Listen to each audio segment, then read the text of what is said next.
Mark Ellingham, co-publisher of Sort of Books, reading from The Devil Comes to Town. The inhabitants of Ditzstroh were almost all related to one another. The oldest and most prevalent names were Meyer, Müller, and Weber.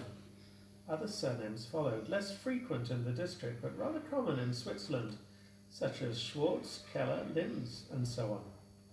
Of course, there were many Meyers who had married a Weber or a Müller, and vice versa, forming a dense network of descendants, where the males all bore the grandfather's baptismal name, and very often that of the father, so that to distinguish someone with certainty, it was necessary to resort to nicknames.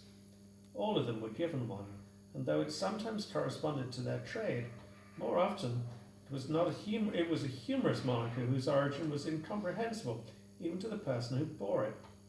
Since certain names, transmitted from generation to generation, had completely lost their literal significance over time, those who, like me, heard them for the first time could not help but smile at the thought that there were belly-scratcher Webens, shit-scared Müllers, or worse yet.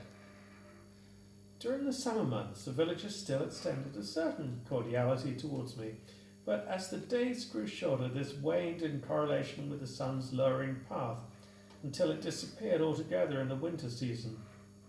At that time, each individual turned inward, isolating himself from the others. This made my job difficult, since my work required me to maintain close relationships with people, a task that sometimes seemed hopeless to me. Naturally, I went knocking door to door. I visited every house to deliver my blessing, but I constantly ran up against the strictest reserve. Not one person thought of inviting me to sit down, or of offering me a glass of water, or at least giving me a smile.